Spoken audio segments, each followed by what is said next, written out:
Coucou les filles, salam alaikum, j'espère que vous allez bien. Je vous retrouve dans cette nouvelle vidéo, j'espère qu'elle vous plaira. Alors pour celles qui tombent pour la première fois sur ma chaîne, je te dis bienvenue, n'hésite surtout pas à t'abonner. Alors aujourd'hui, je vais vous partager ma table de Ramadan avec des recettes faciles et rapides. Donc c'est parti et je vous laisse avec la vidéo. Alors la première recette, ça va être des quiches individuelles. Voilà, je me suis dit que j'allais changer de ce que je fais d'habitude. D'habitude, j'en fais une grande. Et puis là, je me suis dit que j'allais changer, j'allais faire des quiches. Alors pour ces quiches individuelles, je vais en faire au thon et au kasher. Donc pour ça, du coup, j'aurai besoin d'une boîte de thon, un petit peu de kasher que j'ai coupé en petits morceaux, 3 œufs, 2 briques de crème liquide de 20 centilitres chacune, de fromage râpé et d'une pâte brisée. Alors moi j'ai choisi de les faire au kasher et thon, mais vous pouvez très bien faire autre chose, par exemple les faire aux escalopes ou bien à la viande hachée ou vous pouvez même les faire avec des oignons caramélisés, c'est super bon aussi. Après voilà, c'est vous qui voyez, franchement mettez ce que vous voulez. Alors soit vous choisissez de la faire comme moi en individuel, voilà, ou bien vous pouvez très bien prendre un grand moule et faire une seule quiche. C'est comme vous voulez aussi. Alors si vous choisissez de faire une seule quiche dans un grand moule, en fait ça va être les mêmes mesures, donc 3 œufs et 2 briques de crème entière 30%. Du coup, moi, j'ai choisi de faire des quiches individuelles. Alors, j'ai pris ma pâte brisée que j'ai coupée en 4. Et ensuite, je viens enfoncer la pâte brisée dans le creux du moule. Voilà, et ensuite, j'enlève tout ce qui dépasse, la pâte, tout l'excédent en fait. Tout ce que je retire va me servir pour faire ma 5e quiche. Alors, je rappelle que c'est de la crème liquide 30% que j'ai utilisée. Alors après avoir placé la pâte dans le moule, une fois que vous avez tout placé, pensez à piquer avec une fourchette le fond de la pâte. En fait, c'est pour éviter que ça gonfle une fois au four. Ensuite, je prends un bol dans lequel je viens mettre les œufs, la crème liquide. Ensuite, je rajoute les épices. Donc moi, j'ai mis du poivre noir, du paprika, du persil séché et un petit peu de sel. Voilà, je viens mélanger le tout. Alors ensuite, dans le moule, je viens mettre le kasher et le thon. Donc j'ai fait 3 au kasher et 2 au thon. Et ensuite, je viens rajouter la crème dans chaque quiche. Voilà, il faut bien remplir. Après avoir mis la crème, je rajoute un petit peu de fromage râpé sur le dessus et je mets au four à 180 degrés.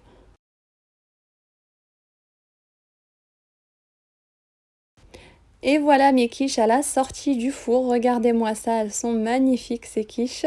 Franchement, je trouve que faire des quiches individuelles comme ça, c'est vraiment bien. Voilà, après je prends le ciseau et je viens couper tout ce qui dépasse. Vous savez, la pâte qui dépasse pour avoir quelque chose de plus joli. Ensuite, je vais passer à ma deuxième recette. Ce sont des pains à hamburger, des mini pains à hamburger. Vraiment très très très moelleux. Magnifique ces pains, je vous ai déjà partagé la recette il y a un moment de ça. Du coup, là, je vais repartager la recette avec vous. Alors, je vais avoir besoin de 300 g de farine, de 200 ml de lait tiède, une cuillère à café de levure boulangère, donc une cuillère à café pleine, une cuillère à café de beurre mou, une cuillère à café de sucre en poudre. Alors dans mon bol, je commence par mettre la levure boulangère, le sucre en poudre et le lait. Ensuite, je mélange bien. Après avoir bien mélangé, je rajoute la farine petit à petit tout en mélangeant. Ensuite, je rajoute le sel. Ensuite, il va falloir bien ramasser la pâte.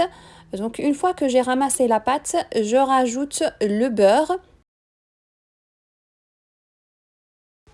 Alors quand je rajoute le beurre, il va falloir essayer de pétrir, de bien faire pénétrer le beurre dans la pâte. Et pour ça, je dois pétrir à peu près 2 voire 3 minutes. Et on ne doit plus apercevoir le beurre.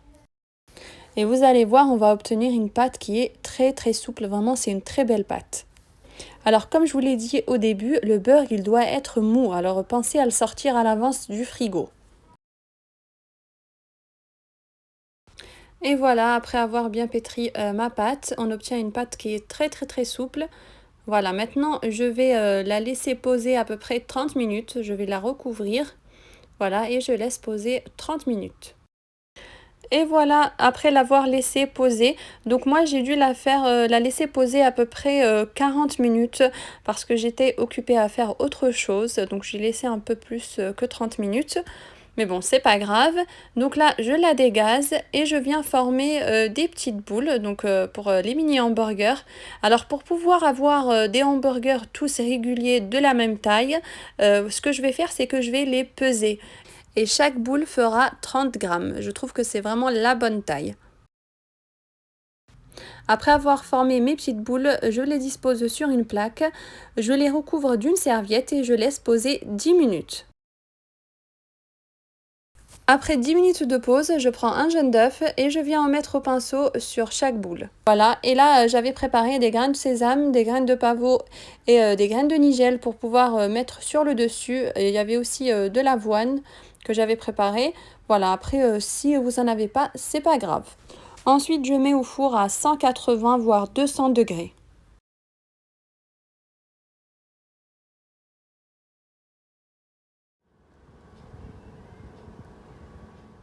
Alors quand on les sort du four, il faut les recouvrir d'une serviette. Ça permet aux hamburgers d'être plus mous. Ensuite, je passe à la préparation de la harira. Je vais avoir besoin de 3 carottes. Alors moi, elles sont pas trop grandes. C'est des petites carottes, alors j'en ai mis 3. Voilà.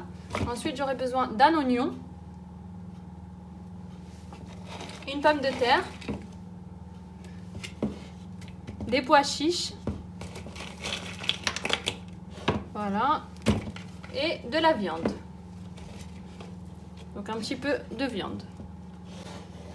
Là, j'ai de la tomate pelée. Vous savez, la tomate qu'on achète en conserve.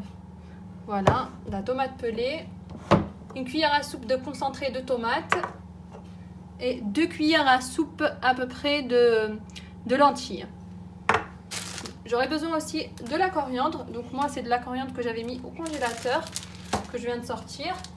Alors la harira, vous pouvez soit la faire dans une marmite comme moi ici, ou bien dans une cocotte. C'est comme vous voulez.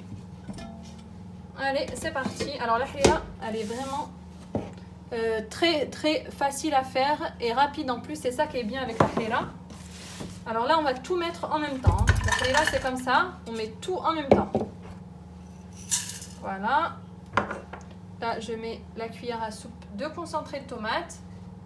Ensuite, je rajoute la tomate pelée.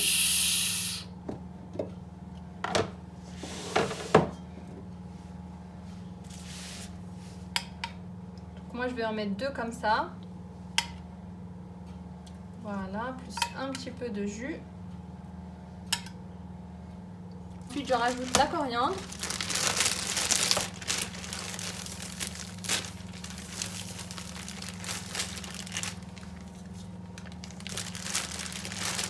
Et un petit peu d'huile.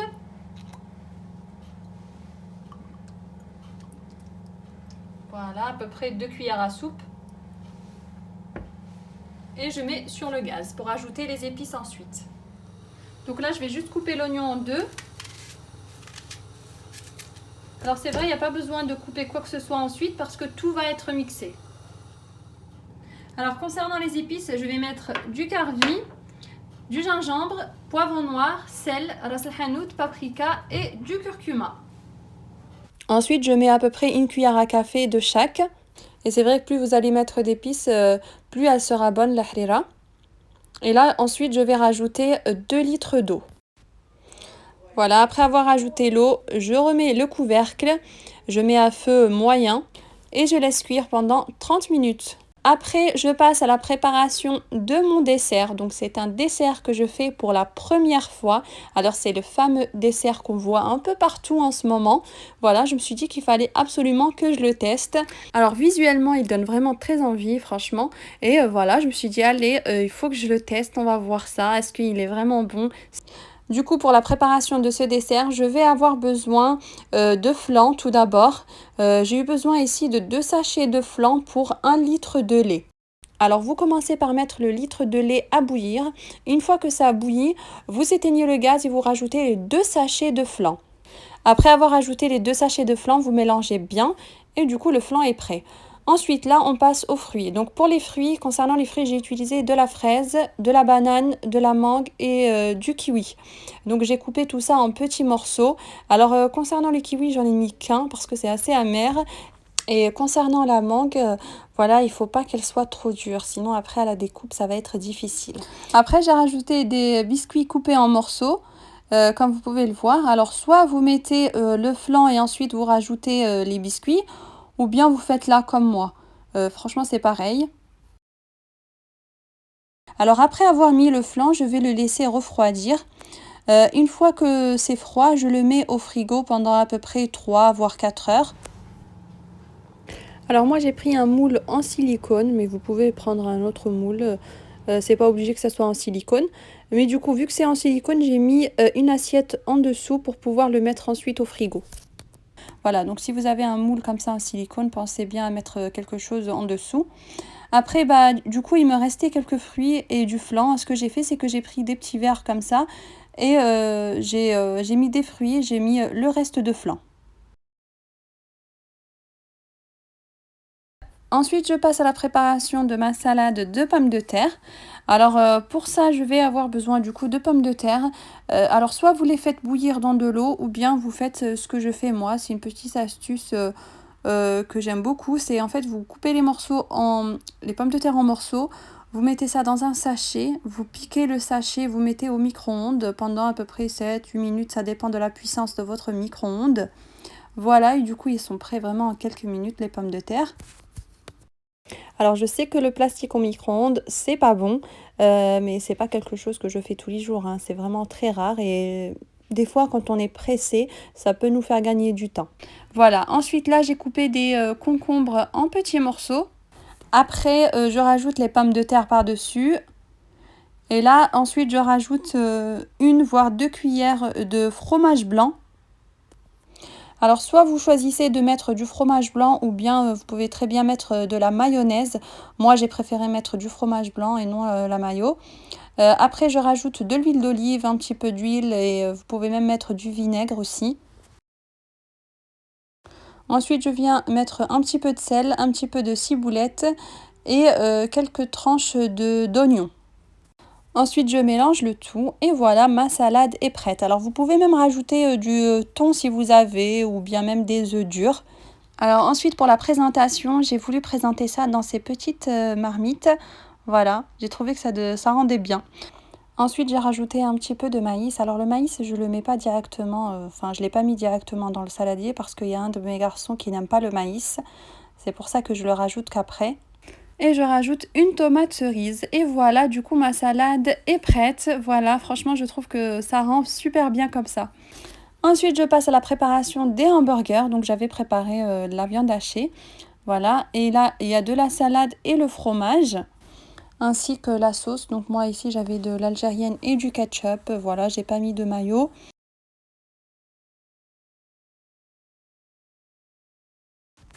Ensuite, j'ai pris des pics et j'ai rajouté une tomate cerise. Et je suis venue piquer directement dans le mini hamburger.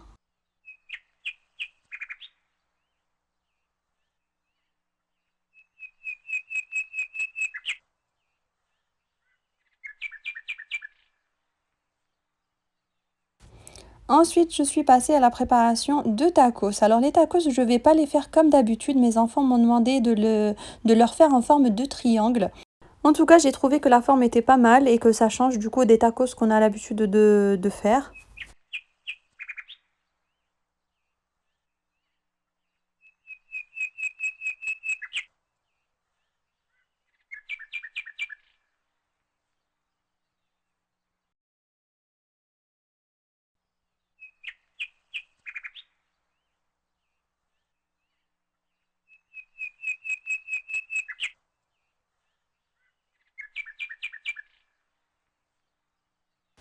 Et voilà, mon tacos est prêt. Et maintenant, je le passe directement à la machine. Ensuite, je repasse à ma harira, elle est prête, je la retire du gaz. Et là, je viens retirer la viande, les pois chiches, la tomate et la coriandre. Par contre, tout ce qui est carottes, oignons et pommes de terre, je laisse tout dans la marmite et je mixe le tout. Voilà, comme vous pouvez le voir, je mixe bien le tout. Alors après avoir mixé, si vous trouvez que la harira est un peu trop épaisse, n'hésitez pas à rajouter un petit peu d'eau. Remettez-la sur le gaz quelques minutes et ça sera bon.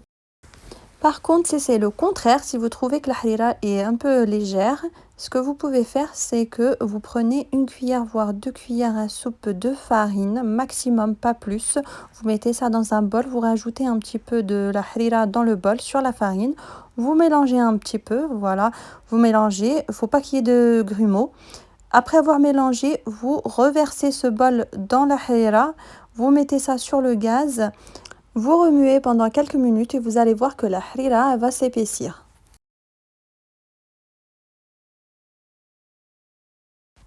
Voilà, après avoir mixé la harira, il faut plus que vous voyez 2 morceaux. Ensuite, vous rajoutez quelques pois chiches et vous émiettez la viande. Et voilà, concernant la harira, vraiment testez, vous verrez, vraiment simple, hein, comme je vous ai montré. Vous mettez tout en même temps dans la marmite, vous rajoutez les épices, l'eau et vous mettez à cuire. C'est vraiment très rapide. Et maintenant, je repasse au dessert que j'ai sorti du frigo, donc il a bien figé. Maintenant, je vais venir le démouler. Et je vous dis franchement qu'à ce moment-là, j'avais un peu peur que ça soit pas trop ça, une fois démoulé, que tout retombe. Comme je vous l'ai dit, c'est la première fois que je teste ce dessert. Et en fin de compte, alhamdoulilah, c'était parfait. Voilà, regardez. J'étais trop contente quand j'ai vu ça. Et voilà, on arrive à la fin de cette vidéo. Là, je vous montre comment j'ai présenté tout ça. Et encore une fois, avec des recettes qui sont simples et faciles. Et voilà, on arrive à la fin de cette vidéo. J'espère qu'elle vous a plu, qu'elle vous a donné plein d'idées. En tout cas, je l'espère. Si c'est le cas, n'oubliez pas de mettre un j'aime à la vidéo, de vous abonner surtout si ce n'est pas encore fait, à me laisser un commentaire comme d'habitude, ça fait toujours plaisir, et à partager cette vidéo, partagez-la autour de vous, avec vos amis, avec vos familles. Voilà, moi je vous dis à très vite dans une nouvelle vidéo. Bye, slama.